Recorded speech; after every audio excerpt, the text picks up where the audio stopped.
Welcome back to another Motus Prodcast, Art Emotion Special / Off the Rails Episode 2 with Max Barker, who has joined us in the studio. I've just noticed, Max, you got a little bit of bum fluff going on. Yeah, I've had it for a while. On your chin. You're turning into a man. He's developing human. Yeah. Puberty's finally set in. It happens, doesn't it? It does, yeah. You can't slow it down once it's kicked in. Do you want to move your mic a little bit closer to your face? Or just sit closer Or to sit the closer. So, complete angle. As we said in the last episode, we have just finished watching the Art of Motion 2019 Freeriding Championships. Oh, God. With that guy who said free. When I heard that, way to start it Who's off. the guy who said free riding? So is it Frosty and then one other person? every year they seem to bring in like a Red Bull guy who is normal. I don't know. He does like fucking. It's just like another guy who does motocross or something, and they're like, "Oh, well, this guy's good at commentating. He'll be the obvious choice." But he wasn't even speaking at all. To be fair, he actually, after the free riding fuck up, said he was fine. Enough. I had no complaints. Some people were like, he was shit, and some people were like, Frosty was shit. But he can't speak through whilst they're doing the run, because does he know any moves? No, exactly. He knew a little bit, but I mean, Frosty does the job. Yeah.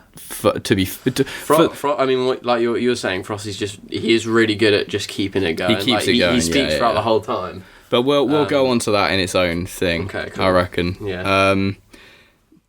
I mean, everyone knows what the fuck we're about to do. We're about to talk about the Art of Motion, but we're not going to watch it through while doing it. No. But for clarification, I watched it live. Unfortunately, Kelan and Max were at work, so didn't get to watch it live, but then watched it a condensed version afterwards. But you managed to put on a timeline in Premiere, which is sick. I screen recorded all of it and then cut it down. So we could hear his reactions when a cameraman got in the way or anything like that. Going, yes. You fucking slag. I think this was the best Art of Motion that's happened, even though I wasn't there. If I was there, it would have been even better. But I think it was, in terms of lineup, in terms of judging, in terms of what was thrown down, in terms of I think the course was sick. Like it reminded me of the original Santorini course, where it kind of had two routes. I don't know if you remember that one, but no, I wouldn't have remembered it. But the original Santorini course, it kind of, if you took one path, you ended up on a lower bit, and it meant that you couldn't really get to back to the rest of it. And there was that back bit where they did the descent, and then the front bit where you could come down. It's like if you did the roof gap, you had to come down over those tiles, over the techie. Techie part of the course. The bit that any time they went over there, Frosty called it a techie parkour line or something, and I was like, it's a fucking basic plier you could fart over. It probably isn't. It's probably not that. I'd probably get the wobbles going for it. It would be quite scary, to be honest. So in a competition, but I don't think it's. It looked like a type of plier. Once you've done the first one, the second jump is easy. I'm really surprised that no one did anything different but doing the pliers. I thought maybe someone would die. One thing I know is that today it rained and they didn't get enough. They had to put tarpaulins over some of it, so they didn't get much time to prep that area. Oh yeah, okay, very true. So pre-comp. Titarenko bailed savagely by the sounds of it. I think he might still be in hospital. Tried to do something fucking horrific. Yeah. He's out. And also Stefan dropped out very, very last minute, was replaced by Dom. I was really excited to see Stefan. I was really excited to see Stefan. How old is he? 16. Wow. Because he killed it in the qualifiers, and he's like young gun, positive guy. Yeah. But he, shoulder injury, so it's just like not worth the risk. Sad. And Charles Long replaced Blue Shorts. Banger. He ended up killing it. Good job. Yeah. He always does everything so clean. Yeah, there was no slip ups by him, but also because he didn't have as much time to prep, did he? Yeah. He put some lovely thing on his story as well, saying like he didn't. Well, he was like, I don't feel like I should be in this position. Like, oh really? He's so humble. He really he's a sick guy. He was like, this isn't. I don't feel like I've actually got through because he's taken Titarenko's place. I get that. Yeah. Which is sick. He still did so well. So well done to him. I guess we'll kind of just run through it as it happened, but with focus on specific bits. I spoke to Joey Adrian afterwards. He sent me some voice notes with some of his thoughts, which in somewhat they don't conflict with things that I thought, but it's interesting to hear other people's perspectives. Also, Luke Stones was there, our man on the ground. He was our weather reporter. He was like, it's starting to rain. He's got some notes from what it was like to be there as a spectator, because that's something that let's talk about this now. Red Bull have always just focused on the live stream and how cool it looks on television, basically. And Santorini has always been shit for their spectators. Well, we were there last year, weren't we? Yeah, So. and it's I remember hard. it being hard. Yeah, you have to like things. look down the course and things. Yeah. So this time it was like in a valley, so you could sit opposite. But so what Luke said, he said, this is reading what Luke sent me. He said there wasn't any official seating that freerunners could use to see the whole course unless they were trespassing on rooftops. Police ended up taking pictures of a lot of people's passports. So it's like Red Bull have put on an event, but they have not even thought to bother. They're just like, if people turn up, whatever, they can deal with it. Yeah. It's like, and you think about Air Whip and they're like, cool. I mean, it's a completely different event. It's a different vibe, but still. Such a different event, but at least they're like... But I think spectating, like, it should be something... Live spectating is a huge part. Especially it's so exciting for freerunners to come and they're not competing. And they know... They want to watch. And taking off my hoodie. Nice. They know there's going to be a couple hundred people travelling specifically to that island to watch to the place. To watch one of the biggest parkour competitions in the world. So. So just doing something like making people aware of where they can and can't be, and I mean, I guess even if they say you can't be here, people are going to go there anyway. So maybe that was the case. Do they get a lot of people watching the live stream that don't do parkour then, or not? Well, yeah, because it's Red Bull TV. So I think it's not necessarily watching the live stream, but in the next couple of months, there's going to be a lot of media that is then shared, and people see it. If most of the parkour community is in. It is watching. Sorry, not. If people are watching from the parkour community, that's most of us. Yeah. Surely they should be concentrating on that. Yeah, I think it's more the mass what they do afterwards with it. Yeah, and it's like you think about how cool Santorini looked and things like aerial rooftops. And stuff. But then it looked quite laggy at the live stream anyway. Yeah, but that's just live streams. And Luke said that most of the people watching, they were so far away that they couldn't see the scores on the board, so they can't.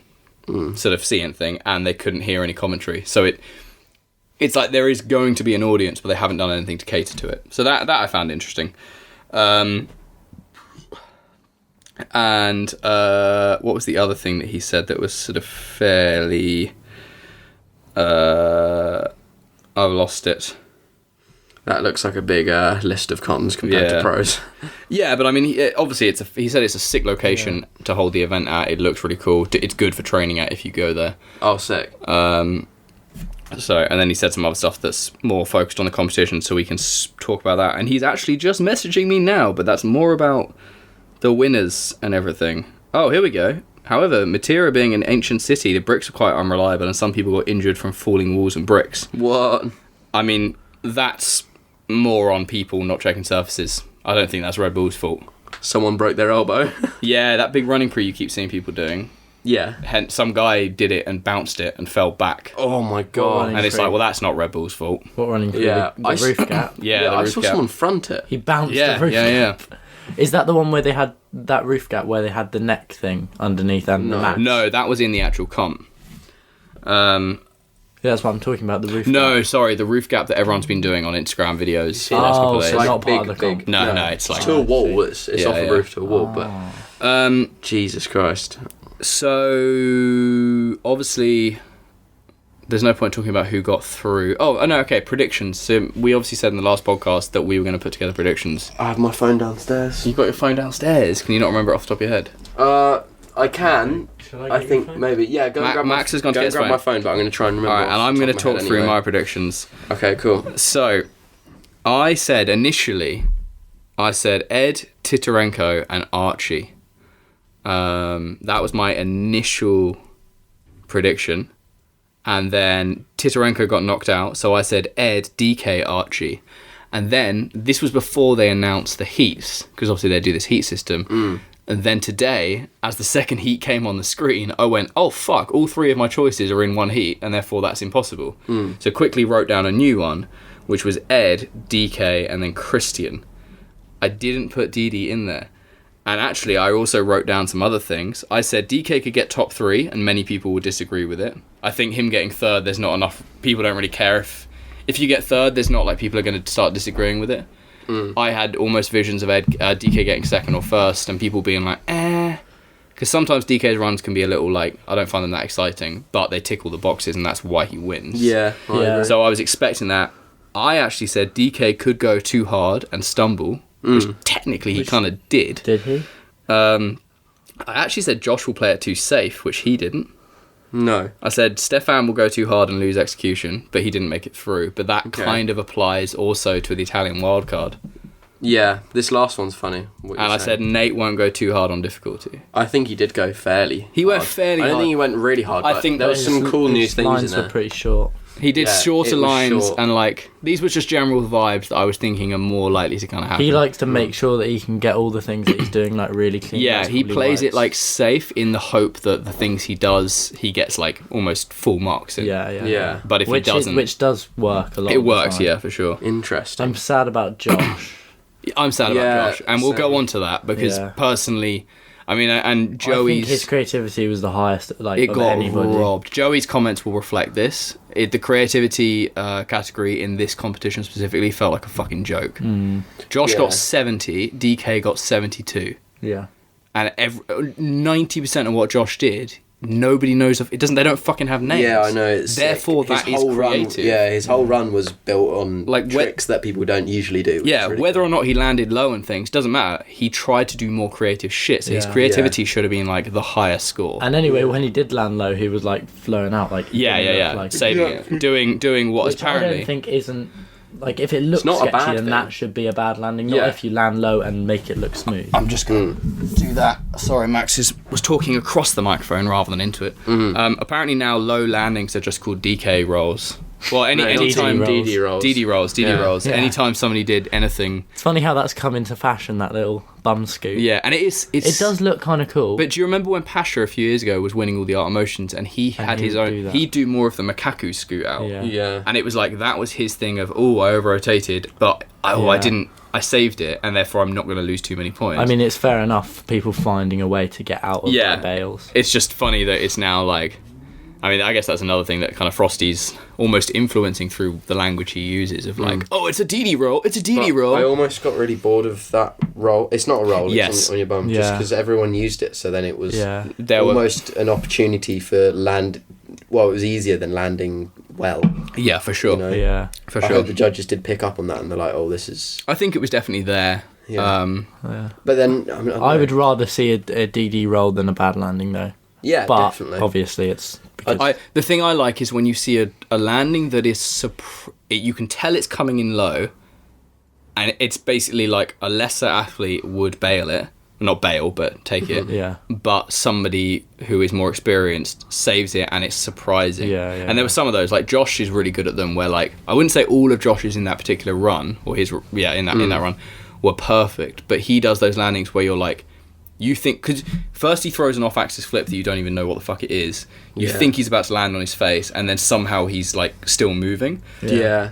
That's surprising. It's when people just land in the typical, I've under-rotated this, but I know my easy fail-safe. Yeah. And then it becomes a bit like, Well, sometimes it doesn't look as connected. If you see people doing the DD roll who don't usually do that style of movement, they're like, oh shit, I'm in this scenario, now I've got to do this thing. Yeah, like, and it just doesn't really make the whole thing one piece. Yeah. What were your predictions for the women? So because you haven't given yours yet. My predictions actually were Sydney, Lilu, and Hazal. So I was well off, apart from Sydney. Like Sydney's a fairly safe. So what was bet. it again? It was Sydney, Sheva, and then Silky. Sheva, that was it. Sheva, and Silky. Yeah, Silky's run was nice. Yeah, it was nice. She has the placed. It's the curse of being first. Yeah, because you're just. She was the best person to go first, though. Yeah, she probably hyped the competition up. Her reaction was so beautiful. Yeah, because she's just like happy and pure, and like there's no like stress. Proper video game character ending. Yeah. It's sick. But I mean, going first and just like killing the line. There was this thing I'd noticed of that she went first and got kind of a low 300s, and then Camilla went for second and got, I think, a slightly lower 300s, and then Christian went, who is a previous Air Whip champion, and it's so fucking hard to say anything that isn't considered sexist anymore. But I mean, he's a man, so he typically is gonna score higher. Yeah. And then, so Silky's in the low 300s, and she did a fairly, like, safe run. Like, she did an angel drop and a couple of other things, but it wasn't crazy power moves. Christian comes in and bangs it and gets in the 400s. And the commentator, the Muggle guy, and Frosty were like, oh my god, we're in the 400s! And then anyone who scored in the 400s they were like, oh shit, we're in the 400s, and it's like, well, that's because you put Silky in the 300s. Yeah. So it's like, the room is like, of course you're going to have loads of people in the 400s. Yeah. It's more like if you were above the 450s, that's when, which no, it didn't happen, but like. No, I feel like it just must be so hard anyway to score. Oh, it's fucking so score hard. the first run, you're Yeah. like, we've got to base everything off of It that. sets everything, yeah. Yeah. It's such a ridiculous. hard thing. Which is why we should listen to Barb Reese and do the Barb Reese. I'm not even going to fucking go into that shit. I never understood what he was in it. Well, I kind of. Yeah, But, you know. and he was doing Dunkin' Donuts, dressing up as a big pink guy and jumping around. Was he? Yeah, I don't know, some I didn't bullshit. know that. When I did my predictions for the women's, I just couldn't. Well, I think it's because I was. Sexist pig who doesn't care about women. No, I never could decide who I wanted to put in my third place, so I only ever put 2 down. But I was still completely wrong. Not completely. I put Lilu first because she's been surprising me so much with Yeah. all of her content online were just ridiculous. Like most of the moves, I was like, I'm scared to do that. So Yeah. Do we know how well she did in Air Whip? Or can we Not remember? crazy I well, can't because she remember. took a couple of hits, I think. Yeah. Yeah, I think if I based it off of She hasn't had a previous huge amount of competition history experience. on most of the athletes that I, because it's all down to obviously if you're going to mess up on those tricks. But Yeah. So I had Lilu and then Sydney, and then I was like, really? and then I was actually just thinking, oh, is it Sydney or Camilla? I've completely forgot about Sheva. Yeah, Sheva, yeah. I just didn't know that she was competing. I was thinking, I mean, Sydney is such an obvious one because she is consistent. Yeah. And she, like...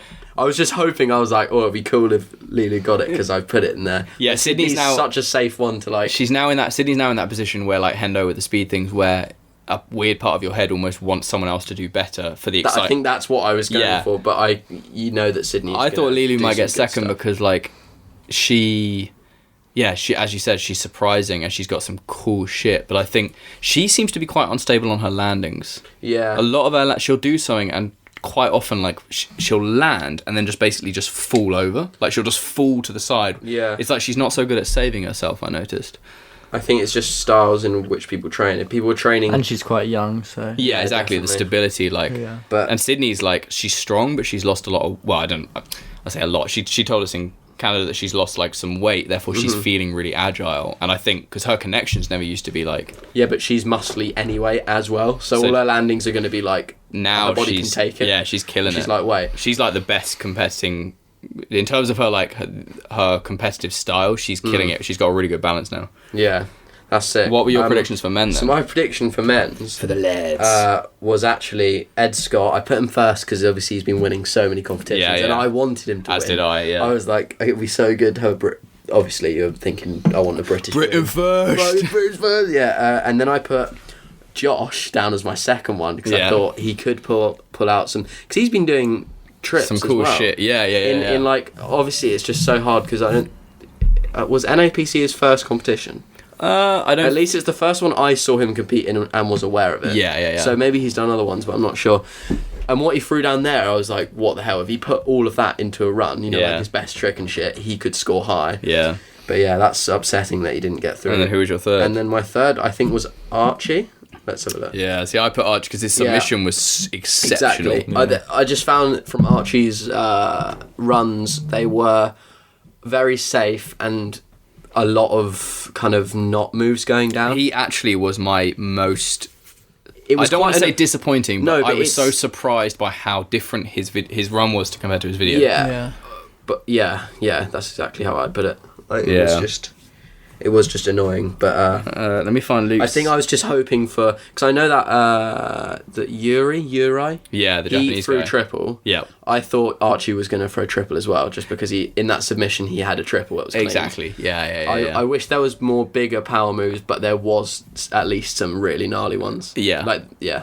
What did Not you have really. any predictions, Max? I know you didn't write anything down, but Not really. no. But Okay. I had high hopes for Josh, just because... Because I think Josh is like he's that young gun. I Like think a lot. It's funny because I think everyone recently he's has been the- posting about him. he is Well, it's the, just because people really kind of wanted, like, that to happen. he's a 'cause- new wave of creativity, and he's not like lame creativity. Like Yeah. Yeah. I don't know Archie, and his submission was insane, but so much of what he did in that run, I was like, yo, that's fucking bullshit. Like, and I'm a fat fuck, I can't do fuck all. But like, at a competitive level, when people are throwing the shit that they're throwing, and there's so much just like flippy Yeah. floppy, and knowing what he can do. Yeah, that's probably it. If we knew that that's what his I don't care about style anyway. creativity if it's just different variations of bullshit on flat ground. Yeah. Well, it's nice if you do that, but it's connecting within Into big things. stuff. But when it's like a whole line, a string of moves that aren't moves, it gets a bit. Whereas long-winded. Josh has legitimate things that are single and double twists off axis in surprising setups as well. Yeah. That aren't moves that he Yeah. has just done. Yeah. And that for me is fucking exciting to see. Yeah, although obviously because we weren't there and you can't speak to all the athletes. Archie literally just could have been like, right, I've got Having a bad day, So yeah. because he won, did he win the submission at all? He got through on video submission. Yes. Does that mean everything's paid for, or does he still have to pay? No, he gets sent there for free. Yeah, so stuff like so that. he might be getting the free ride. That's what I mean. He's like, this. I've won the submission thing. I'm just gonna fuck play it. it safe, and I get to train hard afterwards, which is kind of. And we don't know that yet. We don't know that, and also I wouldn't mind if that's what he's thinking because it sounds awesome. I'd want to train loads. It's if you can get a free ride out of it, especially if you live in Russia or you live in America, and you can get a free trip to Europe, and then and you've seen the hotel and things. It's kind of fair play. Yeah, I get that. that's cool. Luke said Ed, Archie, and then Fausto, who was the Italian guy who chucked double back. Oh yeah, that's the the start. right. That was so... Who Luke didn't even know- literally said, he said, Fausto seems sick. I just don't know about his landings. His video submission was so good. Yeah. You could kind of tell that the landings were going to be like that in competition. So I just generally look at, for me, when I was thinking about my prediction, it was I don't know Fausto well enough to judge, but any newcomer, Josh, him, Yarai, the Japanese guy? Yuri. I don't know. Any newcomer first time, they're generally, unless they are going for the free ride card, are going to send too hard. Because it's like shit, I'm going to throw down. And then sometimes you get the regulars who go too soft in the hopes that they go too soft to get into the final. They want to play it soft, get into the final, and then throw down, but then they go too soft. Play it soft. And that's what I thought. That's what I thought Nate was going to do. Not soft, but flaccid. Play it Easy. Soft. Play it easy. Play it flaccid. Did you just say? Yeah. But that's the balance. But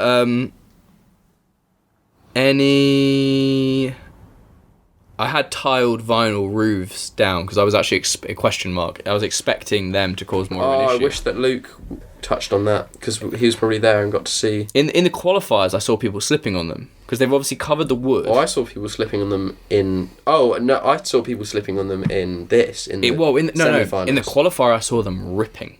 Oh really? And they kept stapling them. Apparently, people were running onto the course and stapling them down. Oh god. In that, I saw a couple of slips, but it did rain 40 minutes before. Yeah. So it's kind of fair enough. I'm curious because they kept going on about it's a heritage site. Did they want to make it pretty or? I think probably for people because it's a heritage site for people visiting the area, they wanted to keep it looking pretty and also just pay tribute to the fact that of the area kind of thing. Surprised they let people go on that real tile. That was the thing. When Hazal slipped on it, they were like, "Whoa, the athletes are not allowed to touch the tiles." And I was like, "Well, why would you let them do two precisions over bang? them?" And you know that not everything. Goes surely just right. If it's that much of a deal, just put some fucking wood there or something. I don't know. It was pretty crazy. I did obviously, it was a bad thing that they let them go on there, but I kind of liked that they went on there because I was interested to see. Exactly. It felt kind of real. Yeah. But I really didn't want anyone. But to also, go on there I reckon that is maybe one of the factors. I don't know what the drop was like in between that thing. That the fact that the tiles are probably a sketchy thing, etc., was probably another factor about why everyone who chose that route just kind of got over there and out. Yeah. There probably wasn't enough. Yeah, they couldn't prep loads of shit. You couldn't maybe they were even we don't even know. They could have been spoken to don't prep just loads get through it. Yeah, just get through this bit. Please just be really mindful. Because I think as the competition went on, especially in the finals, anyone who took that roof route seemed to score lower because there was a moment in that sort of path where there wasn't such a normal cascade down these obstacles or whatever.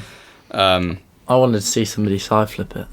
Yeah, I was hoping pre-down, side flip Side pre. flip, step vault. That's why you should be there, Max. Yeah, well, How do you think you would have done as somebody who has done very well in style before, but I've never seen you do a kart hara? Yeah, I don't know. I just haven't like at the moment been practicing like hard moves. Do you know what I mean? I've just been training. Yeah. But I don't know. I'd really. I feel I'd like you'd to find some disgusting things. I think you'd find stuff, but it wouldn't be because hard I enough. feel like You'd I'm pretty good at like figuring out what the judges want and like just like putting together a nice line that is connected really nice and stuff. But yeah, I don't know. I want to definitely. I'd love to try it. Yeah, you'll always kill it on connections. I think compared to that level, you couldn't offer the. Who I think would have done fucking well is Luke. Yeah. Where Didi did like front. No, it was where Archie. You know Archie's line where he did side to side to kind of. Archie did that to A twist, but over. Yeah, that was Archie. Yeah. He did like A twist. Just it was like a single A twist, wasn't it? It was a single A twist, but I think he had way too much momentum. Luke would have done double A and banged it. It wasn't Archie. No, it wasn't Archie. It was the wild Italian card. dude. Oh fuck yeah, that was that's that what was I thought. no. Archie did some flippy floppy shit. Yeah. It was Italian guy. Yeah, He got so much momentum. Went for I think. Because Luke does that shit all the time. But we don't know whether he was going for double A or whether he was going for 1 A. I think he was going for 1.5, so he comes out forwards. Yeah, but it looked like he had those, so much momentum. You know, there's like 1, 2, 3 right at the end. Where Hazal did the cat leap over. Mm-hmm. I reckon Luke would have done like a gainer to like Kong double A something or something boom. like that, yeah. And also, if George was there, he'd 540 front the roof gap. Because there was that chimney. It's the perfect setup. But anyway, Can we just touch on Hazal's cat leap? Oh yeah. I mean, we can go through each athlete in list. Because, so we talked about Silky. She was great first. Very happy. Like, obviously... What did she do? Oh, she did that, Joe Scandrett move. The cool thing. The gainer against the pole. Yeah, I think she did two things that I was like, oh wow, I didn't know Silky could do stuff like. Because I think her movement's really, really sick. I just don't always think she's a difficulty type of person. Which a lot of people aren't. I didn't expect huge amounts of like power from her, and she didn't necessarily deliver that, but she kept it moving, and she had like, I mean, it's fucking hard going first. Yeah, she obviously had fun with so it. well as well. Yeah, so that was really cool. And then basically it was at this point when Camilla came on the live stream cameras. Every fucking year, right, there is this single photographer who obviously works for the Rebel Art Motion. Literally every year I've ever been there, he gets dangerously in the way of people. Like, and this is just one of the photographers. Every single year, there is at least one encounter, and it happened in the qualifiers, where everyone in the fucking room essentially looks at him and they go, "Leave." They're like, "You are a fucking liability." Like the qualifiers last year. Yeah, him, and he did it this year at the qualifiers, and he was on the course. He's the guy that Christian like lazies over. Yeah. He should just not. I do not give a fuck how good his photos are. You shouldn't be on the course if you are going to put someone else's life in danger. Straight fucking up. Yeah, and you're also just fucking up their chances. Yeah, exactly. It's like, it's so sad, isn't it? It's like the judges can't. It must be so hard for the judges as well because they. Yeah, because it's like, how do I score that? That was. I don't think. Thankfully, no one actually got really fucked. No one got screwed over, but there were cases where you could see. But there was you could see the potential. And there was a lot of the live stream cameramen, the video guys, who were like, they would run behind someone really close, who's running towards a wall, who's clearly going to do an inward side or something, like that, because you can tell from their fucking body positioning that they're not going to go over that wall because there's a big drop on the other side. The only option is that inward side or get on, backflip off, but and they run up right behind and then go, fuck. One day we'll be watching it and we'll watch it live and that will happen and it will get kicked out of the hands and then the whole live stream will just be like, what do we do? It's like inward side over him and just get the train some of us to do that job. Yeah, you need people who know. Or educate the guys, or like literally, it's hard. Like how Air Whip, everyone explained the runs to you, Toby and Sasha a while ago. Or I don't know if you did it and they have done it before where like the Art of Motion competitors have to like essentially draw a path on the map so the filmmakers and things know roughly where they're going. But I think that's so hard for someone who doesn't to understand it, gauge what they're going to do. Like, if you're choosing a straight line, how are you meant to show that it's going to go like that? Like, that is so fucking... It's dangerous, and it's just like, it's disrespectful to the athletes for not... Yeah, it fucking pisses me off every time. And also, the judges have to use those monitors that the live stream's coming through to judge because you see them looking into these screens. They don't sit and watch the whole course. Wait, so we're saying they get dangerously close and all that, but we didn't say about them with Camilla's run, right? They just weren't even near, and then they weren't Camilla's, even near her. Well, so whoever is controlling the thing, I mean, to be fair, for the most part, they were okay with it. Yeah. But Camilla's run, they lost her for about 2/3 of it, didn't they? Oh, no. We only saw. It was like we saw the first quarter of it.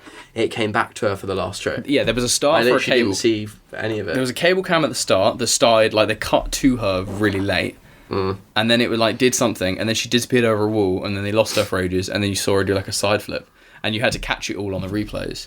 Yeah, at least they had the replays. That's very good. Yeah, I mean, to be fair, the amount of replays, slow-mos, etc., there was nothing missed there, which is really cool. I think that's important as well because a lot of things on first glance, you could completely... There was a lot of slips that looked bad, and when I looked at them in slow motion, I was like, oh, that kind of looked like they were trying to go in that direction, and there was a tiny, like... Yeah. You know... Max is just filming me on his Instagram story soon. Yeah. But yeah, I think that was definitely useful to see, and we watched a lot of the slow-mos. I mean, I watched it twice essentially, but you watched it. Yeah. We focused on a lot of the slow-mos to really sort of see shit, which was cool. Yeah. But yeah, Camilla did a lot of stuff. She did a lot of cool things. I don't think she did anything too crazy on difficulty. No, and that's obviously where... But I always love watching her move, just because it's always so solid. She did that cool, like, to the window 180. Yeah. That was sick. Yeah. It's all, like, strong. Yeah. You know, there's no sketchiness involved. You're never kind of like... Yeah. Which is really, really nice. I mean, I wrote down, very good run from Christian, deserves to go through so far. But yeah, Oh, did you write this while it was happening? Yeah, I was just writing notes each time. But yeah, he did... I really, really like Christian's run. Mm-hmm. It was just, I mean, Christian knows how to play the game. It's powerful, it's clean, his connections are really good. Like, he sets himself into the right place, so his steps are minimal, and he ticks all the boxes essentially. He knows how to do it. He's a competition man. Swing filling back out was beautiful. That was finals. Oh. On the first one, he did the feet on the bar and then swing double back thing. Yeah, he's done that quite a few times. Yeah, I mean, which is good. Obviously, bars are going to be one of his strengths. Yeah. Mm-hmm. Who did the swing dub and came out really clean? That was DK. DK right? did it to... I like DK's runs. Yeah. They were clean and just like nice. It was just when I watched the live stream before in qualifiers, I was like... Really? Yeah, I was through? like, yeah. Like, should have he got? He's obviously good, but it's not that exciting kind of thing. Yeah, and then I think both runs, his first run I much preferred. His run that got him third, I was like, what was the one that he did first or second? He did a it looked like a 360 Kong, but it was 360 touchdown side. He did that in his. That first submission as well? I think that's really cool. A sick move. I like it. I can't remember really whether that was first or second. That's something that you'd see. First, he did super clean double side in the first one. But we'll come on to him in a second. But yeah, so wild card. I mean, basically, we said he blew his load, didn't he? Yeah, he spaffed his pants a bit early. But it was still really entertaining. I loved it. What did he do? He did double sick back. Double back. As Frosty landed at Butte. Frosty was like, this guy's known for his double backs, double sides, and I think we're about to see it. And then he just did a double back, like sick. Banged it out. Oh, and then so then he did the fucking side to side to whatever we said. Twist.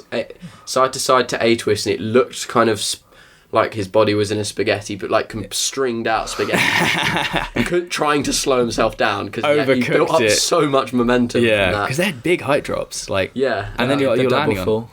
I mean, he saved that. I know he didn't land amazingly, but he didn't. That could have gone really wrong. You could have overcooked it face to floor, and there was walls all around there. But yeah, anyway, what else did he do? Did he do scoot dub after that? He did. Yeah, scoot dub. I'm quite landed surprised knees in. Yeah. A couple of other bits, and then he ended up with a double side, which he pretty much landed on his hip.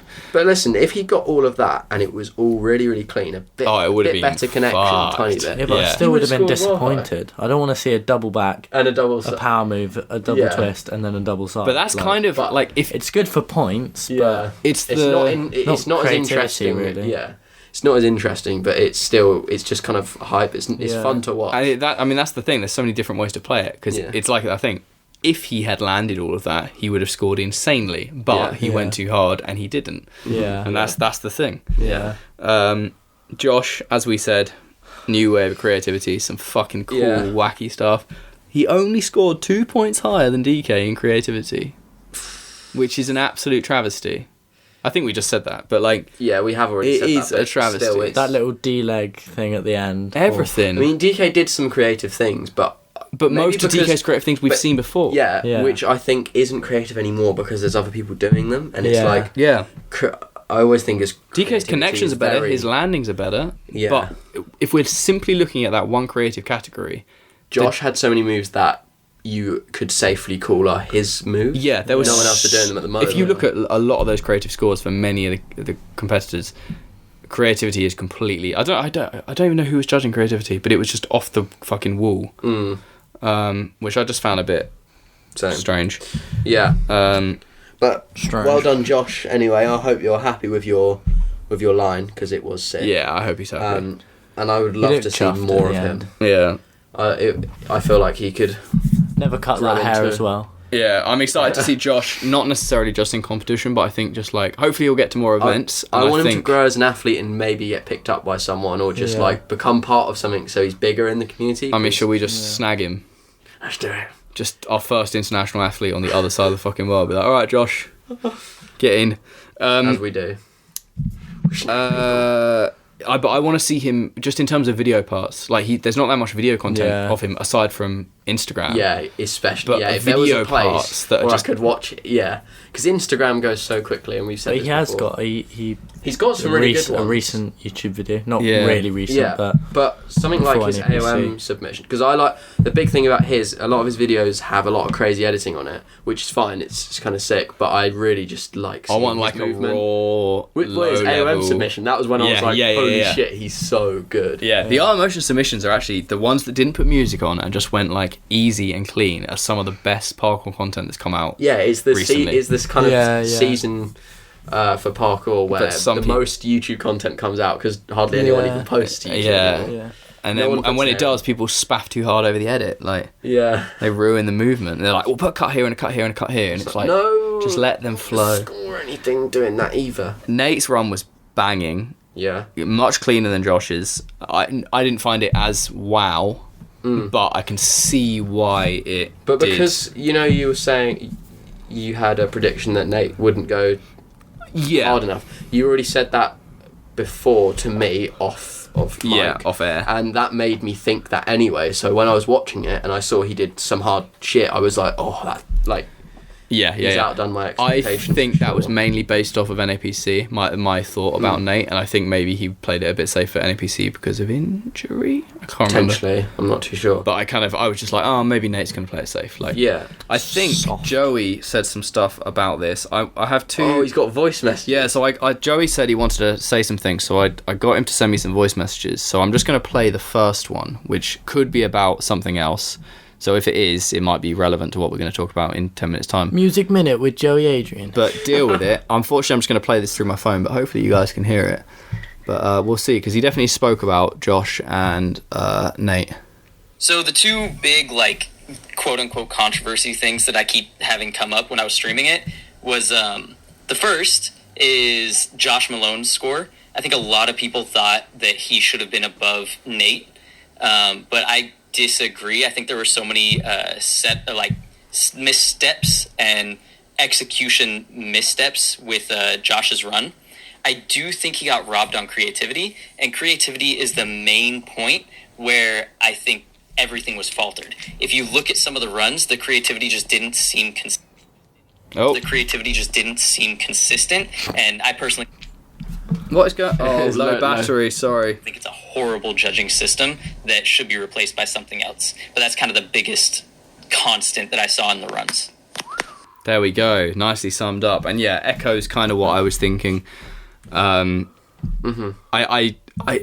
Some people obviously fucking hate the art motion judging system. I don't think there's any perfect judging system. I think I prefer the NAPC one. It feels it's very similar, but it feels a little more like... Well, also the judges are like watching it firsthand instead of through a screen. Yeah. But yeah, I agree. I think Josh was robbed on creativity throughout just the whole competition. Creativity was do you reckon that was the judges thinking that it wasn't creative, or was it just a mistake? Because it's not like... I don't know. I actually don't know who the creative judge was. Because I think he just fully fucked up. Sergio was flow. Kai was execution. Gabe... We want to try and figure this out. I don't. Yeah, who are we going to witch hunt? Like, Yeah, wait. Think. Gabe was difficulty. Kai was execution. Sergio was flow. Who's the final one? I know Marcus Gustafsson was overall impression. I don't know who else judges it. Oh! It was Anan. Anan, what are you doing, Anan? It was Anan. How have I just... It's fucking Thin Diesel, isn't it? He shaved his head and he's all... Thin Diesel. Yeah, I mean... Wait, so he's doing creativity? And obviously I love Anan, and he might listen to this. But poor Anan. What? I would have... I definitely have questionable... I'd love to kind of almost hear his opinion. Yeah. And this is... Yeah, I'm not calling Anan calling him out. It's almost like... I would just like to know why Josh got so low. It's almost like karma for what happened with Bob Rees. Yeah.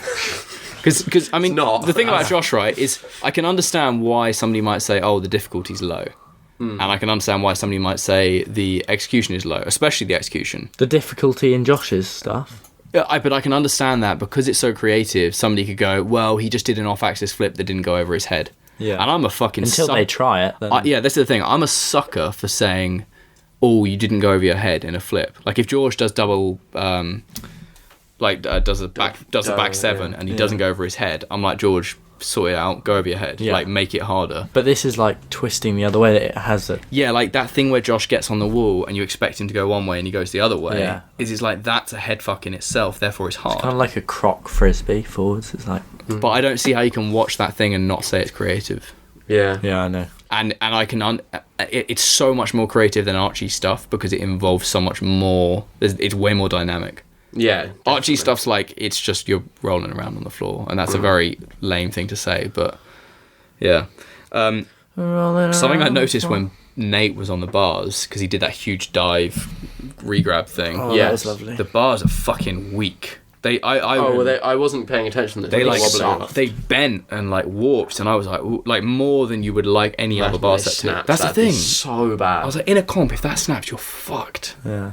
Absolutely fucked. Yeah, because that's not anyone else's fault apart from the course designers. This we were kind already of sad that there wasn't a pool at the end to jump in. I know the pool was the classic. Fucking nice splash. Just have a small little paddling pool, and then some People Russian will break do their like backs. a big belly flop. Really high up. So then we went on to the second heat. Hazal hitting the roof jump for the first time, which I think for the I don't know if maybe they were like, this course has to have a roof jump so it looks epic. They kept saying it was massive. It definitely wasn't anything of I'm sure it was of a decent size, but it wasn't like, oh my god, but for Hazal to do it, that's sick. Yeah. Even when people flipped it, I was like, well, that's obvious. I reckon Hazal could have flipped it. Yeah, I think there's probably a lot of people who could flip it. But either way, I wish we got to see it in real life because it could actually surprise us and be like, okay, a bit bigger. I'm the dickhead who'd get there and be like, oh yeah, I'm just gonna. That's why I wish someone would do like a run and then standing pre it. I just want to see whether that would be possible. Imagine, yeah. Like, step off. But that would make everything look lame afterwards. If people do run it, they'll be like. I was thinking maybe Ed would like cart a Hara the gap, like hands on the ledge, and then just like or cart a Carter. But even though this gap wasn't like amazingly big, I did still enjoy Archie's 360 pre. Lunar Eclipse isn't a Lunar Eclipse. Okay, here's the fucking thing I want to say. Frosty, if you're listening to this, and I'm all Americans, anyone who uses the term Lunar Eclipse, can we play? Just drop it. Well, no. Okay, so because also in that comp, the word kumquat was used for that back bar flip thing.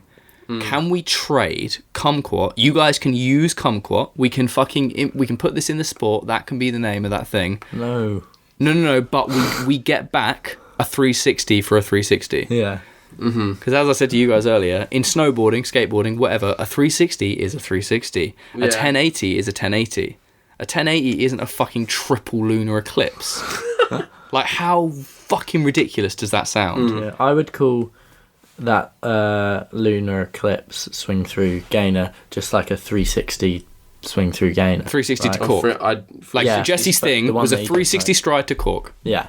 Yes, exactly. If you want to name the whole thing if you want to put a package, you could call it a lunar eclipse. I can accept that. Still think it's a bit gay. But like Luke the master of 360 strides, calls them 360 strides. Oh my god, how fucking lame would it be if it was like, oh, Luke, sick the master, lunar eclipse, no, Luke, Luke or the Ghost master Step. of lunar eclipses. Ghost Step. It's a fucking hop.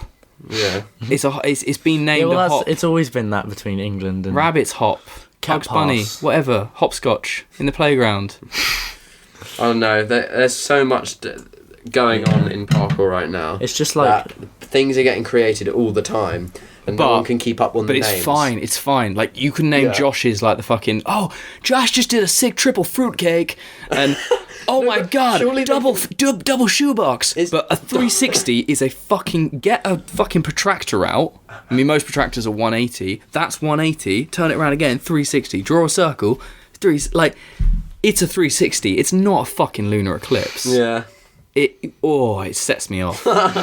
Do you not think the others set you off either? Because I don't really like. I hate kumquat, but I'll swap it for 360. Yeah, any day. of course. That's the most annoying one. Is the 360. I think any sort of like naming trick should just be out the window. Well, I think if it's like they should listen. There should be names of it, but I feel like a lot of them are getting these names that most people can agree they sound a bit cheesy. So like a Didi roll.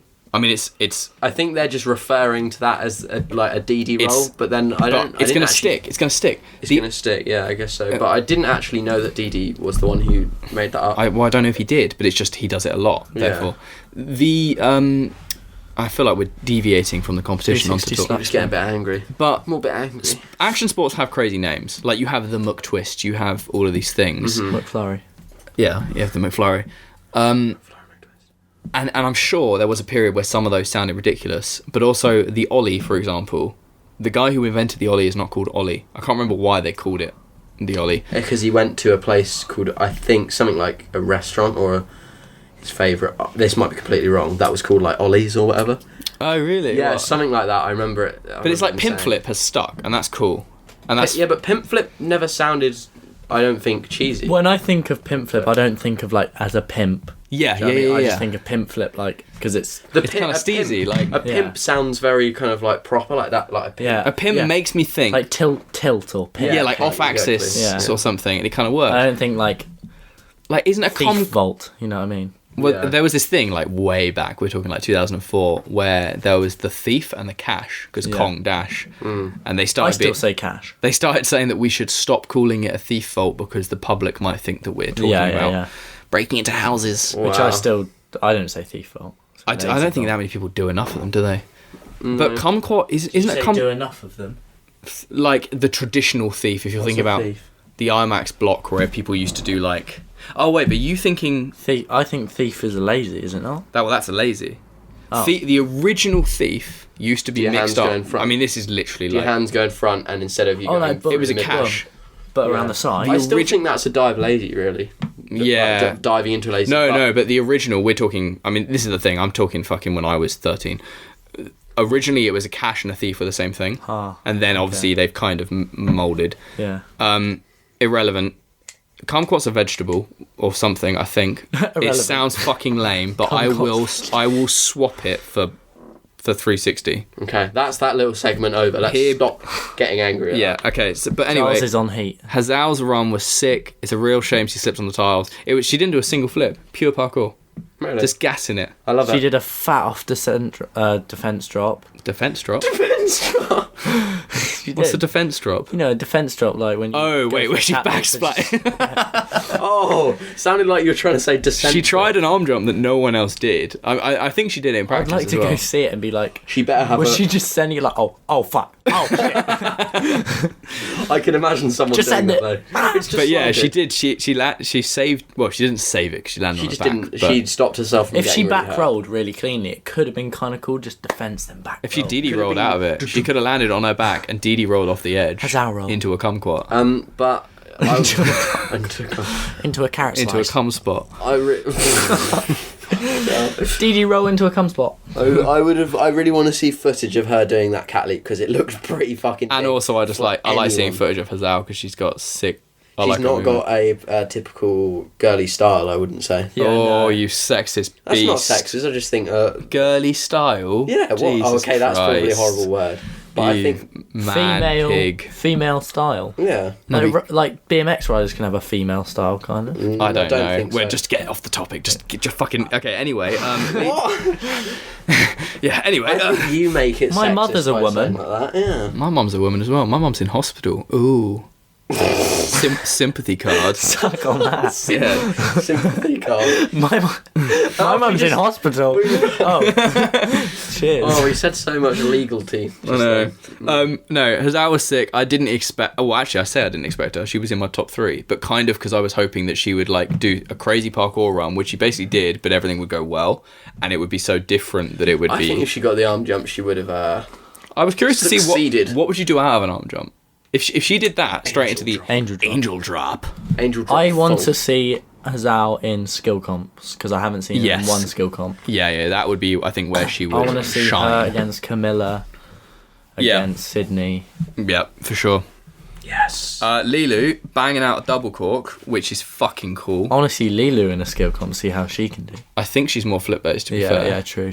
And she does. I mean, in her submission, she did Gate Full, didn't she? That's one of the hard. And what a sick name that is, because it's named after Gaetan, who basically created that trick. Really? Yeah, Gaetan. I'm gonna butcher it. Gaetan Bouillon or something like that, and he's from Speeders. That's what it's called, gate flip. Yeah, it's called a gate flip. It's GAET rather than GATE. Oh, sick. So I thought it was just a gate like swinging over. No. So that's where that thing came from, and that also makes sense because it's like it looks like you're on a hinge. But that's a sick name. That's a sick name. Yeah. Gate flip full. But Lilu's a beast. She, as we said earlier, her landings are just I think her biggest weakness.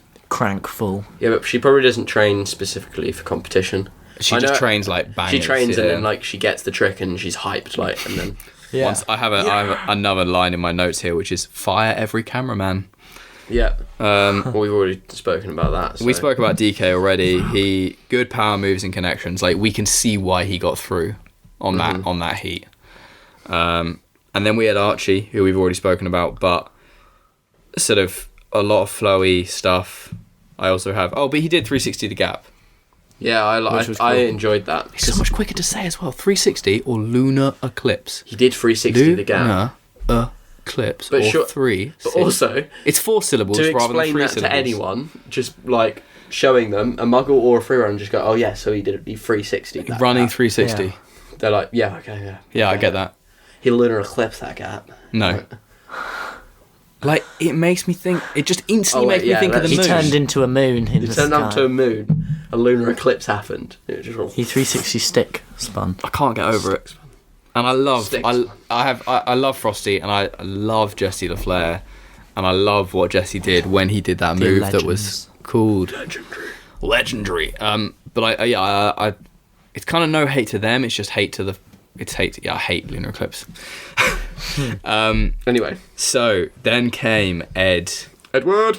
And I wrote down... I said, Ed is one of the most perfect competitors in the world if the course is right for him.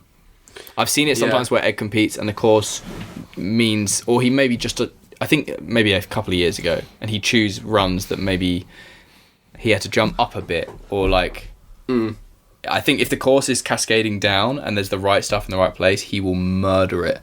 Because he can like spot and land so solidly. Yeah. And his endurance is amazing. His endurance is insane. I can really see like the gymnast coming through in him. Yeah. Not in a bad way. I think this is a good way, because actually. Because, the breathe at the beginning, like, I'm going to get this done. Yeah.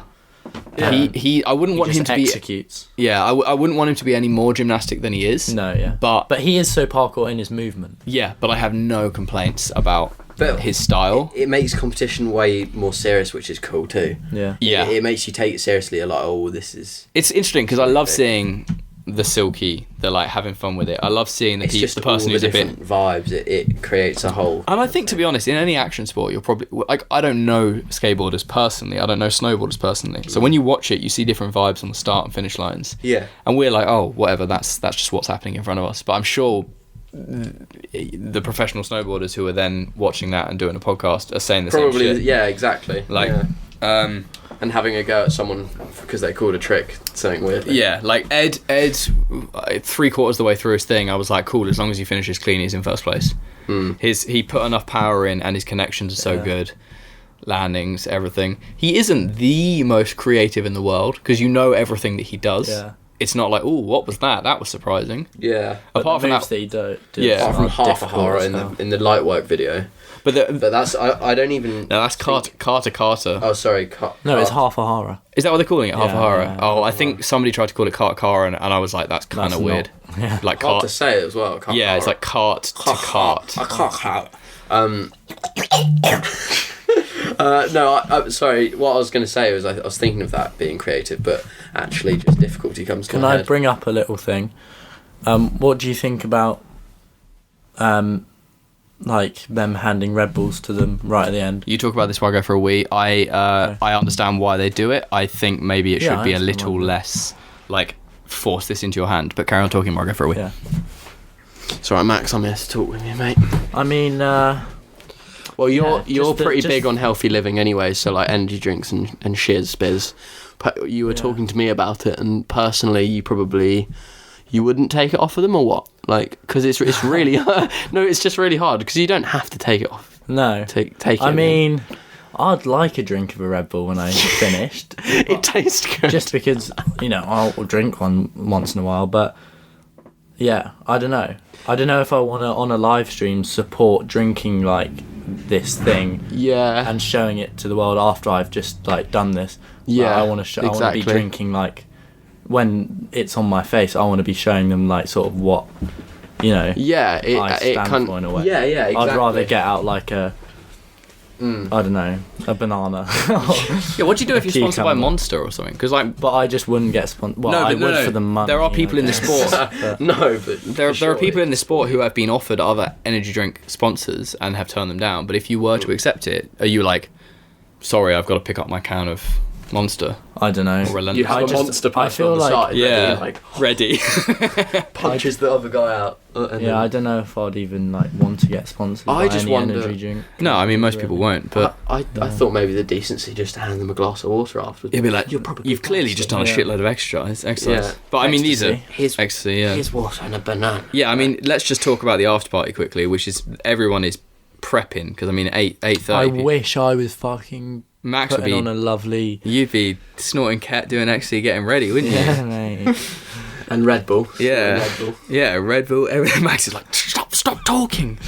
No, the after party last year was fucked. I really want to be there. Mate, they probably out tonight. They're out tonight. That was yeah. the best I'm going to be party. going to bed. You're going to bed at my house. Peppermint tea after dinner.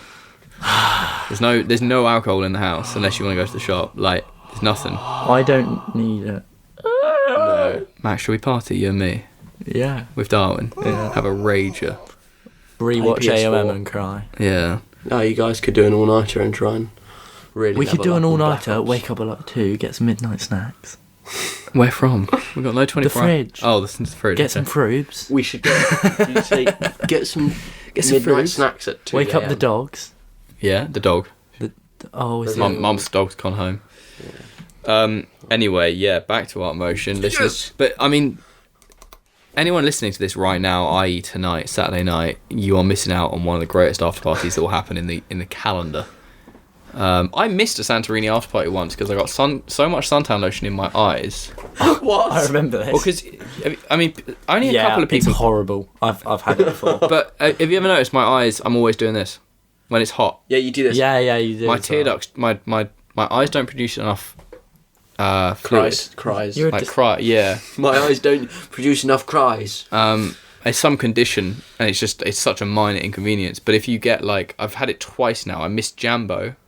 Not missed. I got fucked up at Jambo and missed the after party, and I missed Santorini. Your eyes can't clean. If I put suntan lotion on my forehead and it goes into my eye, they won't clean themselves in enough time, and unless I flush it out immediately, die. I basically just get a chemical burn on my eye. That's fucked. And I sat in the hotel. Not the hotel, the athlete thing. I just had a flannel on my eye and just listened to music, and everyone went out and got trashed. That's horrible. It's fucking lame. Why can't you just sellotape it to your eyes? It's so painful. It's so painful. Yeah. Was it painful even? Do you remember the girl last year? We won't name names. By the way, anyone listening to this, you might think that all parkour athletes are pure and don't do things like have sex and do drugs.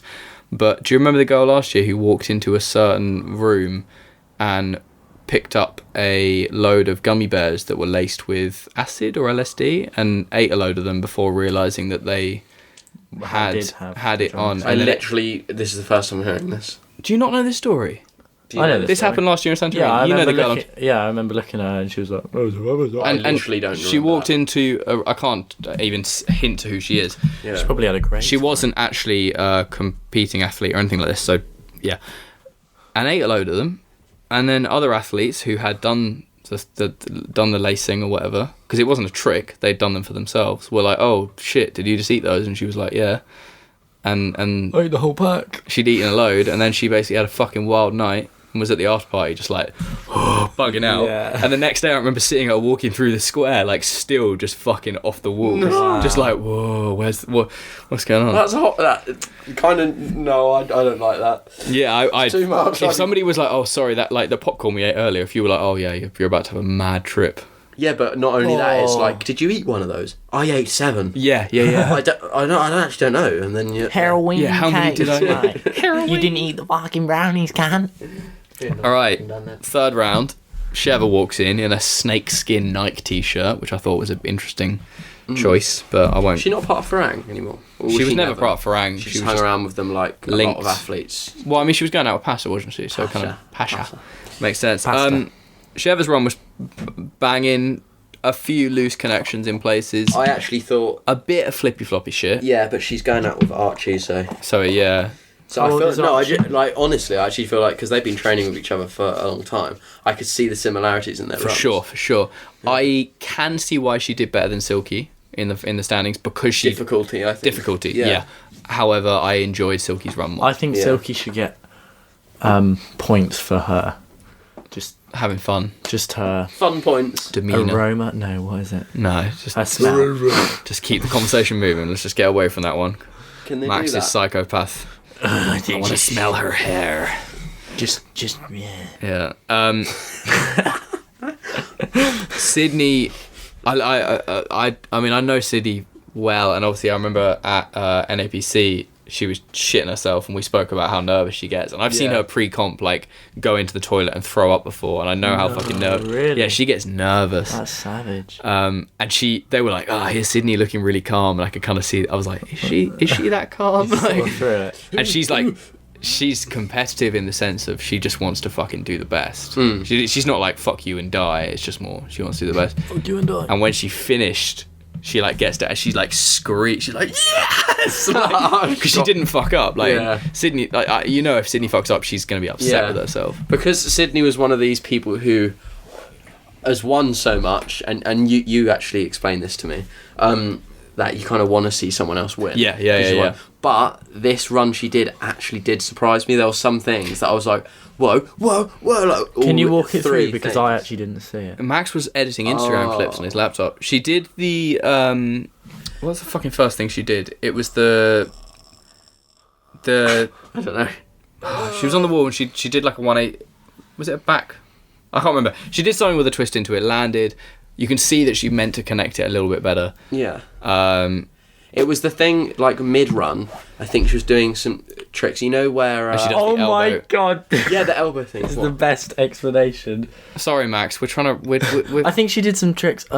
She did the elbow... the touchdown elbow 360. Okay, here we go. We're in the right area now. The elbow touchdown... It was like a touchdown A-twist, but off her one elbow. Off her elbow. That was sick. And then she, like, went straight into a few other combos that I was just like, whoa, like, a few moves that were interesting. So that's what I had in my notes, was that... her connection was exceptional. Yeah. And that's where in the past, like a year or so ago, her connections haven't been as fluid, and that this time they were like seriously fucking good. Once again, camera guys need to leave some breathing space. They look like action men because they've got these little wireless backpacks on, and they're so keen because that was it. Sydney does like inward twist, straight back. Oh, that was it. Yeah, wall inward side, pop straight onto the block, back half twist out. and then like carries on, and the guy like runs up behind her, and then he's like, and you in the slow-mo replay, he's like behind her, and then goes like, oh, she's coming towards me, and then backs up, and it's like, if you fucking understood this sport, you would know that's her only option. Yeah. Exactly. But, yeah, Sydney's run was sick. Like, you can see why she, I mean, we haven't even got to the finals now, but you can see why she is good. There's no bullshit there. Mm-hmm. Charles's run was fucking sick. Given that he only had a couple of days to prep, he's probably one of the cleanest runs in the entire comp. His landings were so good, very, very strong on doubles and stuff like that. I love seeing like how people relate in comps in comparison to like their online stuff. Yeah, that's like why when I saw Josh in NAPC like on the big trick stuff and like just all of his stuff, like he did the first one, kind of messed up, then banged out on the second one. I'm like, it kind of brings the two together. Yeah. Because online it's like he's so sick, and then in real life you're like, well, he is actually sick. He's not just taking like he's obviously not. He's not 100% perfect, but he's very close. Yeah. I think that's what really makes it, isn't it? Yeah. Like, there's a lot of people who can do double full, but can you stomp it every single time in every single circumstance when you're tired, when you're landing on weird surfaces and things like. When you've ate loads of lace. That's what I loved about Didi's. Yeah. Because like his was like the online submission was like one of the ones which was like, oh shit, that was freaking cool. Didi's ones was crazy. That was like just a sick video, like just to watch and like all of his shit, and then he bangs out some crazy shit. He's a fucking gangster. But yeah, so linked well. Charles was super sick. I wouldn't say there's anything crazy surprising in there, but it was like everything was so good. I was just happy for him. And also, I kind of already at this stage, I could tell, I was like, he's not going to have much to do in the finals. Like, if he gets... So does that mean he just didn't have enough time to even make a finals run? I don't know, but also I think he just, like, for some people... Because now he's guaranteed a trip next year. Yeah. Is he? Yeah, if you get into the finals, you're guaranteed through. Oh, okay. And I think really it's just, like, he's his first time competing at that comp. Mm-hmm. He wasn't even meant to... Well, he didn't get through initially, so his headspace is going to be in a slightly different place. Like, for him, he just wants to do his best. It's like Ed when he got through last year. Yeah, he just wants to bang a good run, get everything done. Just do that good run and feel happy with it. Like, don't blow your load. Blow your load. Yuri. Fucking first triple of the comp, which we did predict. First and only triple, was it? Yeah, I think so. Last podcast, we did say we were going to expect triples. And there was only one. Because they are inconsistent. But if it was anyone, I think it would have been him. And he did inward side and then scoot triple. Yeah. Inward side off the wall, straight scoot triple, which is like extra difficult. And it wasn't, he didn't bail it, it just wasn't the nicest landing. Just compressed his legs, yeah. But I think it is just hard to, you know, I don't think people really... I've just realised we skipped Spin Boy. Oh yeah. I just don't have any notes about Spin Boy, but I mean his run was just long. Like I think he packed his run out a bit too much. It was too much. He doesn't compete much. Same as Lilu, like too much, and it just you to get tired. Yeah. But yeah, Uri. Well, sorry, Karen. I was just gonna say, which is annoying because I really love Spin Boy. I just don't think he put any of his Spin Boy things in it. I think also the course wasn't for him. Wasn't perfect for him. Yeah. So. Yeah, what else can we touch on Uri? I was excited. He did the 360 straight into gainer. Yeah. Oh, what we were talking about when we were saying about 360 strides and whatnot. That was sick. And then he did that other thing. I kind of like that more than a cork. Yeah. Yeah. Because that's way scarier. A cork you throw over your shoulder, like kind of angled. Yeah. It wasn't quite straight, but it was like... I like it. No, so but good. Also it's just kind of cool when it's not straight. Yeah, it's more creative. Gangster. Yeah, and then he did a similar thing to that where you like come up onto the wall and then he clipped his foot. Yeah, he clipped his foot, and also it was on the edge when he was doing it, which is so annoying because if he banged that as well, it would have been really good. And he came out low, but wasn't too bad. Yeah. But either way, I want to see him competing more because if he was to nail most of his things, then yeah. Good. And he's just a beast. Yeah. In general, we then came up with Dom, who my actual first thought when I was watching him get prepared, he was filling in for Stefan. I was like, I just don't get hurt, Dom, because there's a lot of height on that comp on the course, and I just know that Dom has the tendency to do like dive roll to roll bomb off a massive drop and then get bodied, and I'm just like, I've seen Dom get hurt too many times, I just don't want to see it again. Yeah. So, but he definitely played it very safe, but also he found out super last minute. I don't think Dom ever was like, I'm going to try and go for a top spot. No. I think he was like, It was fun to watch. Dom's though. just, that guy. He's like Dom. He's that guy. You know That's what I why he's got this guy tattooed on his hands, isn't it? Yeah. This guy. Yeah. But no, I was happy with his because it was just like, he represented himself well. Yeah. Sick. I wish that... I love that he still competes because he could just not compete anymore. Yeah, easily. Yeah, for sure. But he's also the best hype man anyway. He's always cheering on for every single person. You want him there. Like, I just want to know how high that front flip was at the start. So it looked really high. Chunky. In person, his front flips always look so much more ridiculous. Because he's a big lad. He is a big lad. A big lad. And then on to the final run. It was kind of poignant that Didi was final out of the 3 heats. And just fucking... So I obviously said in my predictions I was scared because the commentators were talking about Didi as if he's competed 1,000 times before, and they were like, he's a judge's favourite and da-da-da-da-da. He's only competed a few times, and every time he has actually not done crazy well because normally he is struggling with an injury or he kind of blows it a bit too hard. Like he'll mess up somewhere. And that's kind of where I was thinking he was going to go. I think he did nearly. He could have easily messed up a lot of things he was doing. You've seen the screen recording, which was recording my voice as we were watching it, and I was going, oh no, Didi, oh no, like that. Yeah. Because I thought Didi wasn't getting through. So what did he start with? He did the wall spin. This wasn't for finals, so this was... wall spin, Makaku, back onto the wall, Makaku on the wall. What did he do down? Because I know he did something different for his finals, but what did he do to get up? I can't remember, but he came down and then he obviously did he did like he did the lazy into the... He did a setup for the side to Kahara. Yeah. Weren't you saying that... Sorry, carry on. No, go for it. Weren't you saying that he was maybe going to do inward double side? That was lower down on that slant wall.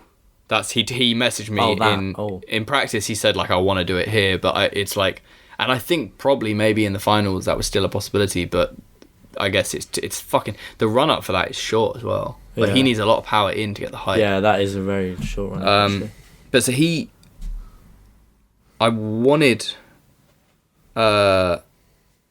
I wanted Didi to do as well as he could. At the same time, by the end of that run, I almost thought. So I think this is probably the biggest talking point of this whole comp. Didi landed the Katahara badly, like really badly, like he fell over. Also, it wasn't too bad, to be honest. This is the hard thing. He was on his feet, and then he just fell forward. We fell out. It was like... But wasn't it the circle? Then he did the circle and he straight up. Yeah, that was not good. If that was at NAPC, it's an automatic 4 and you're basically written out the comp. Not saying I agree with that, but also I feel like there has to be something in competition where like it's like, okay, you've thrown too hard, you've blown it, kind of thing. Because it was like an incentive to play it more safe. Yeah. And just like encouraging cleanness. Yeah. But then again, I can see why you wouldn't incentivize people to play it too safe, because the big shit gets the controversy and it gets the attention and everything else. So it's like, I mean, we wouldn't be talking about it unless he was encouraged. There's obviously a nice like middle spot. Yeah. Middle ground. And I think we're probably closer to that than being... It's not like everyone is being recklessly encouraged to do crazy shit. To the fact that, I mean, Stefan was told not to compete because of his shoulder. So people, they don't want injuries. Yeah. Well, no one fell down the roof gap, so that's good. Yeah, very true. So I thought Didi wasn't going to get through. And then when he did, I was surprised. But also then now, since watching it back, I can understand it. Looking at the judges' scores, like when you look at that split, he scored low in execution. But at the same time, I mean, he got 50. At the same time, I would have thought a straight up landing on your your full body. If because there's an overall, there is an overall impression category. Yeah. And there's a category for difficulty. There's a category for flow. The execution one, I would have thought straight up landing on your face puts you considerably lower, but it was only at 50, and some people got I think 58 for much less things. Joey actually has some interesting points about this, so we can pull that clip up in a second. But yeah, if somebody had said Didi doesn't get through, I would have been like, yeah, I can see why. Seeing him get through, based on his individual run, I was like, really? Then it was because of the heats. Well, this is so. Let's put it over to Joey's comment, which also kind of make it a bit annoying that it's. I know they have to do it in heats. Some people hate the heats thing. I don't hate it. I can understand both sides of it, I would say. But the second one that I heard a lot of people talking about was like, why did Didi make it through with the bad fall in his first run? But the thing is, if you look at the heat that he was in, everybody else that might have made it through, except for the person that came in first, fell in their runs. And Didi just went so hench on everything else that it overrode that fall. And that just kind of seems like a thing that they're okay with in Art of Motion. Because if you look at the execution, a big misstep didn't kill anybody's execution. A bunch of small missteps is what was destroying people's execution. Or if they messed up multiple times and it was really, really obvious. But aside from that, I definitely think Didi made it through, comfortably, and he should have been in finals. What do you think? That kind of makes me understand it a lot more. Yeah, see, I get it. I do get it. I think actually my bigger thing when looking at the scores a second time was that he got 95 in difficulty. And very high. It's very high. Like, he definitely did difficult shit, but that is insane, because that's almost 100. Like 100 is max. 100 max. 100 is you have done. 100 is me. Yeah, 100 is Max Barker. Yeah. It's you have done the most difficult stuff in the sport. Like 100 would be, I would say, double side flip pre-stick, side out stick with a triple in the run as well. Yeah. Like, well, not even stick and a side out stick, but it's that kind of level where like you've thrown the cleanest triple, you've done a fucking side pre to a rail, and also 2 double falls. Yeah. Like Didi did, I would say one quarter of his entire run, which was that combo, was 95% hardness, because that was fucked. In the same way that the Italian guy's combo was fucking hard as well. Yeah. The side to side to thing. But I don't think it should have been 95. No, it definitely shouldn't have been 95. But looking at all of those scores, because that whole run was so mind-blowingly like, oh fuck, yeah. You can see that has affected it across the board. Mm-hmm. Anyone who was like, oh, his execution wasn't that good, I think they're still going to be affected by like, but the run was sick. Yeah. And also everyone wants Didi to fucking do well, because he's a sick, like, Didi is the fucking nicest guy, and he, as they said on the commentary, he's really nice. He's come from Morocco, from this place where he used to drag tyres out to the desert and train shit. Like, he's the story that you wanted. You want it to do well. Yeah, like, yeah. And then the big chunk he was working at Olarup. Yeah. And that's where I knew him from, and he was just working and chilling and so training. like he's got that story behind him, and just yeah. If you think of how fortunate all the other athletes are, exactly, to gain their kind of like training experience. Exactly. And then well done Didi for throwing stuff down on concrete. So in the moment I was like, oh, he fucked up, should he go through? I wasn't like, boo, don't go through, but I was like, should he? In hindsight, I'm like, okay, I can see it. Like, I get it. So then and then you've essentially got to look at it as a clean slate, because the scores are not cumulative. So we're then into the finals. Oh, they're not. They're not cumulative. Yeah, so it's that just makes it so much different. Yeah. It's just based off of the final run. Where are your cool little? I think I deleted the app, unfortunately. I know. That's a pain. No, we better not be a podcaster, does it? Yeah. No, but we will. Well, I did it. Because you can do it like this, yeah. How many times have you been? Is this your third time now? Second, okay. We have had a lot of guests come on a couple of times too. Only Max and Jordan. They're the only 2 time. That's it. Trust me, Daddy. You know. Finals. Nate was solid, but I would say fairly safe. Yeah, and Like, the landing on the little worm side. That thing was is sick. The little descent into like. I'm glad that someone was put cool. a descent in. It wasn't a competition worm. one. What was it? Like he went. No, to it was like It was like a. It was like a push side.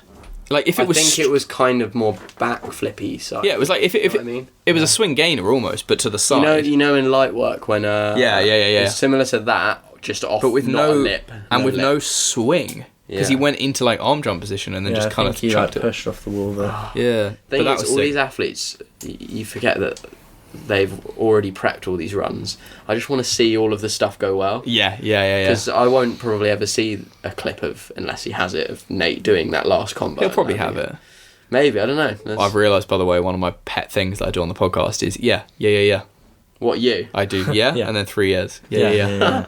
Drink every time you hear it. I hope people can put together compilations of... you need to actually do bad manners. I know. Novel Ways did a drinking game for the Art of Motion, and it was stuff like every time you see a Red Bull can, it was every time somebody amps up the crowd, every time I think it literally said like every time you see a white person flick their cameras and get excited or something. Flick their cameras? Like, I was thinking to the camera, flick their fingers and get excited. What, like? Yeah, they're kind of like, which there was a lot of. Like, you would have died if you did that game. Flick their beans. Flick your beans. Camera bean. Bean. Oh, so Nate was the first person in the final who he side flipped the roof gap, which they were like, oh my god! And Ed did it as well, right? Ed did it as well, and I think it's one of those things. As a course designer, or as running the competition, should you try to ensure that every single route has the same potential, or is that up to the athletes to decide that? Like, you could technically make a path that you cannot get back from if you take, and it could be shit. And it's like, well, fair play for taking it. You fucked up. Yeah. Or like, well... Fair play for taking it. What, are you using that course fucking well, you did something... I mean, Ed obviously, like, chucked the double cork. I mean, it was just off a lip, but most people did the flip. It was kind of a gap. Then they kind of just, like... No, you're thinking about the gap, the double cork in the first one. What on you on about? He did the side pre, and then... and then he did double corked onto the next roof. Then he did the techie plyos. Quotation marks. Quotation marks, yeah. Quotation marks. But yeah, I'm. It does seem like the people who took that route suffered. Is that their fault? Yes, I guess so. Yes. The judge has decided. It was their fault. Didi then came second, and I mean that's always tough. Like going first, second, etc. Like you've got to do a run that is going to hold you out for the next 4 or 5 runs. Like you've got to stay in that top 3 position at least. And Nate obviously got pushed out. But Didi, I put much more like it for Didi. Not as clean, but still could be sick. He did the sort of weird... Max is now wearing a Farang hat like a big floppy beanie. Didi did the like weird wall tic-tac straight into scoot. It was just double side. It was actually... I mean, they say scoot double frisbee, don't they? But yeah, but I don't actually think it was more... It wasn't really a frisbee. I guess it kind of was, but when I think of frisbee, it's like a flat spin. It was a side. It was basically just a double side, yeah. Like taking off backwards, double side. And that got best trick. Luke actually said he thinks that Didi's other run should have got best trick, but I guess maybe he landed this cleaner. Yeah. Wait, was there definitely not anything better than that for best trick? That was cool, but I swear... What, the A-twist to blah, blah, blah? No, best trick was the scoot to double side. No, seriously? Yeah, that was best trick. I feel like there must have been... No, but that's like, you know, like...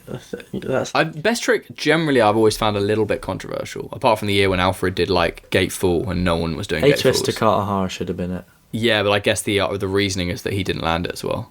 Oh, true, yeah. Like, if you're looking for a stomp... Yeah, fair.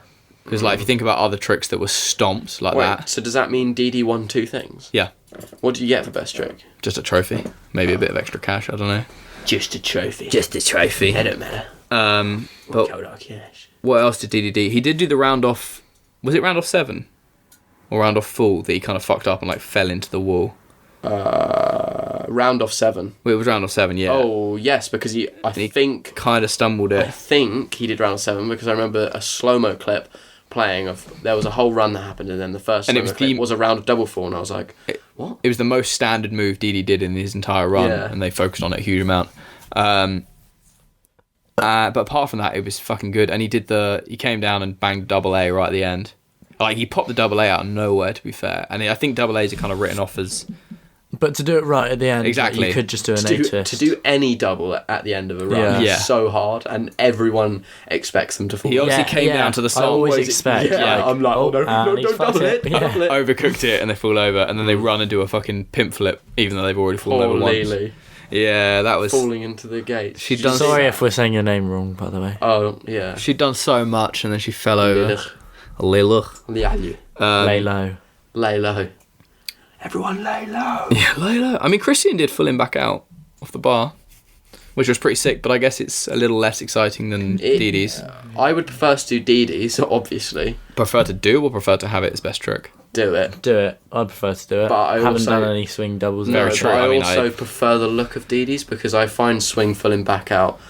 It's a bit more traditional. Traditional, and yeah, it is very traditional. But nevertheless, it is very difficult. Yeah, Christian's was funny because he obviously started halfway down on the course.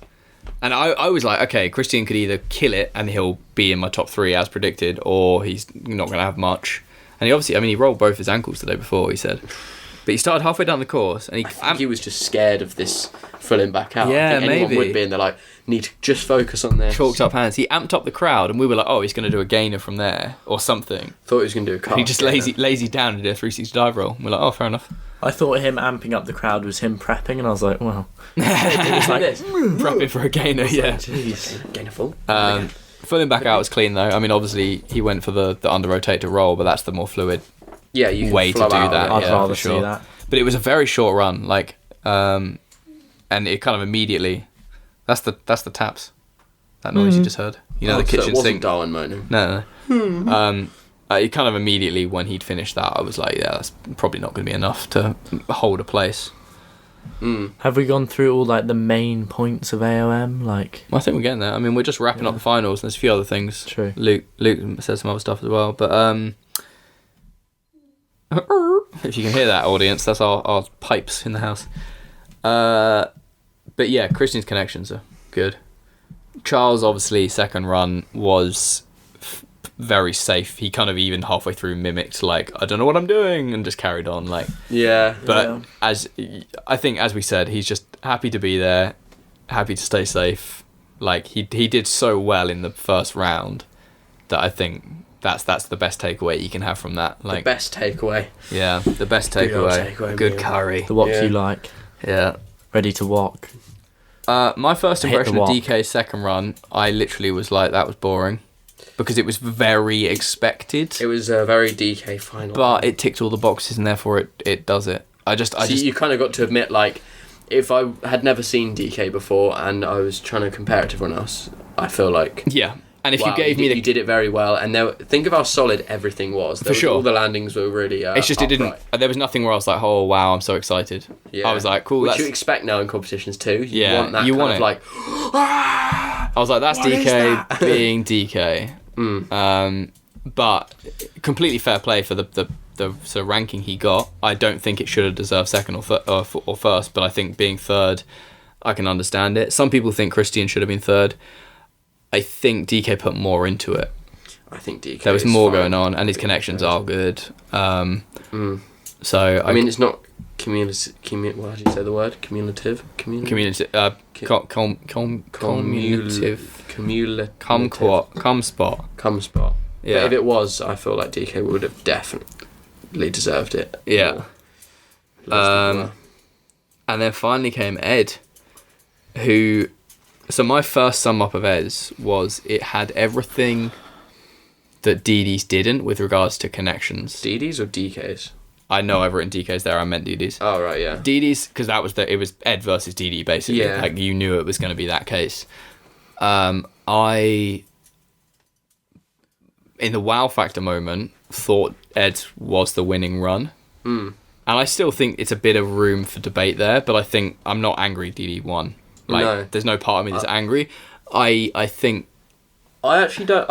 I don't think Ed's had anything as crazy as he usually does. It was very kind of like... You know how we say to DK's ticks all the boxes? Yeah. Ed's was definitely more exciting than DK's, and it ticked all the boxes. I think that was the thing. There wasn't anything... I don't actually think the course was very him, especially the route that he took with the cyclic gap. I think that's what fucked him, basically. And also because the last thing I saw of him in a competition was obviously NAPC, and he did so many surprising things. The souk full and also the side pre. Yeah. I was expecting something different. If Ed had done like the side pre and then double cork and then come down and then the techie roof jump and then he'd side pre, then I would have been like, holy that would have been shit. the icing on the cake. And I think Yeah, Ed's was a little too obvious. It ticked all the boxes. It was still so good. I'm fucking happy for him. Yeah, where I think DK's where I think Ed's was better than DK's was execution and connection. Yeah.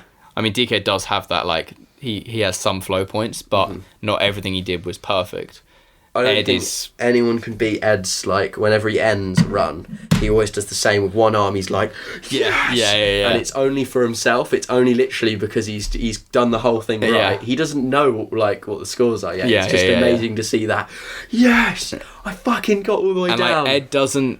There is nothing in Ed's run where he under-rotates it and has to do something else out. No. Like, he only lands stuff or he doesn't. Yeah. Which I guess is kind of the...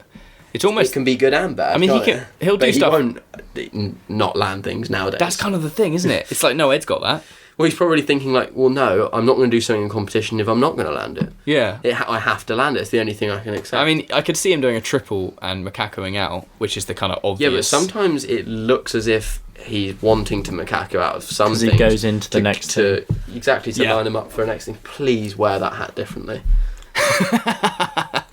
Nah, mate. Max is just chiming in occasionally and we're just judging him.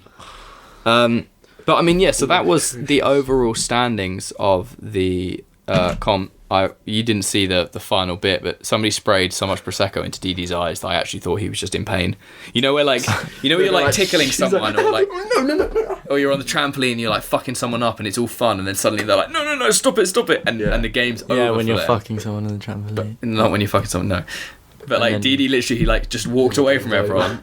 And was like just wiping his eyes, and he took his t-shirt off, and he was obviously just like, "Ow, fuck!" Like, oh yeah. And he's too nice to tell anyone. I know, fucking dirty Didi. Thanks, I won, guys. Yeah, dirty Didi. It's meant to be my happy moment. Where's Luke at? So what else did Luke say? Luke said the best part about coming to Materia is training in the city the days before the competition. It's kind of interesting because that was one of my biggest not questions. It's whether or not just one of my biggest gonna be good. thoughts. I was like, when we went to Santorini, I was actually most looking forward to getting as much training done. And you're guaranteed because you know it's Santorini. Now that I've seen enough footage, I'm like, if we were to go on a little Motus trip, you could get some cool shit. Yeah. Before that, I was like, I don't know if that city has anything good there. But I still love Santorini because you get to know all the routes so bikes. well. Yeah. You know all the different spots. I still have that edited iPhone clips video that you used a song that we can't use. Elephants by Tame Impala. That's the one, yeah. Yeah. I might just change the song. It wouldn't be as good of an edit, but then I can just upload it. But it's got Kelan doing some things at the after party, and Kelan tried to kiss a girl. Yeah, people going crazy at the after party. Got quad bikes, got hot tubs, got sunsets. Other notes from Luke. He said A twist hyper to Katahara was the best trick. I.e., he disagreed with the ruling, which I can see. And yeah, best. It felt like more effort was put into the live stream, but that's kind of always been the way. So, the news of Didi winning was welcomed, although some of the crowd thought Ed should have won, which I think is going to be the main takeaway from this. But at the end of the day, first and second, there's always going to be that split. Yeah, and it was 7 points. It was super close. Like, fuck's sake. I'm fucking happy for Didi because he's a gangster. So.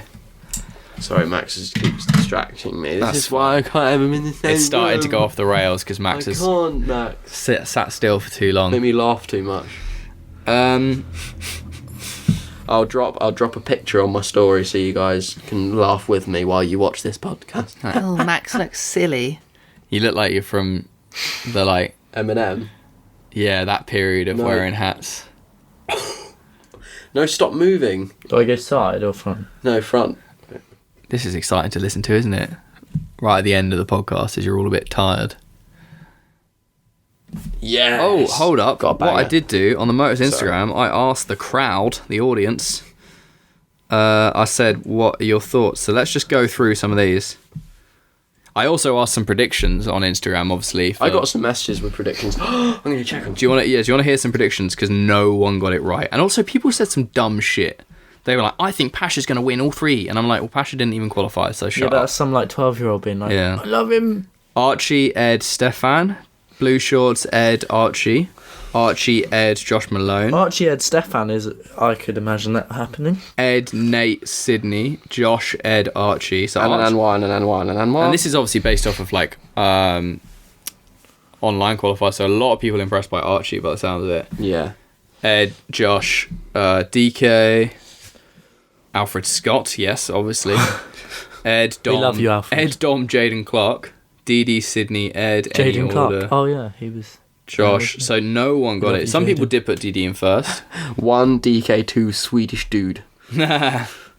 Kowaleski, Uri, Josh Malone, Didi, Archie, Stefan. Someone just put a watermelon emoji from Malone. Oh yeah, I never Josh got that. Melon. Yeah, so no one got it basically. So no one winning. Someone put Dom Max Barker and then someone else. Did they? Yeah. Go back. I did not see that. Keep going. Keep going. Oh yeah, it's that way. Definitely that way. Keep going. That way. Yeah, Dom Max Barker and someone. Nice. But yeah, so I asked the crowd. I was like, any thoughts? So let's see what people thought looking at the live stream. Ask the crowd. I'm assuming most people. Has my Wi-Fi just actually kicked it just then? Josh should have won. I mean, no, because he didn't make it through to the finals. So he should have done. He should have scored higher. I don't know whether or not he should have won. We all wanted him to win. Yeah. I love you, Josh. Ed should have taken first place without a doubt. Silky should have been second best female. I can see that argument. Do they still have the thing for best female? No, because it's just. No, I just mean in. I think they mean in the. Second best female. She should have come second, basically. Oh, okay. Ed Scott should have won. Ed Scott should take first place. The commentary ruined it. The talk. Someone said the commentary ruined it. Yeah, the talk about culture sounded fake. Somebody said tricking. That's Ali. Was Brian there? Ali from Fat, yeah. Totally deserved win for Didi. Sick, and Didi deserved to win. And fuck that annoying kid in the finish area. That's the guy I'm talking about. My gosh, that guy sitting behind. Yeah, what a fucking melt. You know Brian, Big Brian. Big Brian, yeah. Was he there? He was there. What was he doing? He was doing. I don't know if he was doing commentary on the main doing event. a bit of like on-site qualifiers. On-site commentary. Yeah. Didi was insane. I think Ed should have won, but the competition was insane. So generally, a lot of people saying Ed should have won. Where's Rundle? Meh. Joel Larson. The level is really higher than ever, and it really gets me excited. You should have been at NPC. It was the best thing I've ever seen. I thought Joel Larson would be like, life. yeah, man, the level's pretty sick, but whatever. Big ups to Red Bull, although the cameraman's made me anxious, said Joel as well. Oh, yeah. Ed should have won. GG, somebody said. Good game.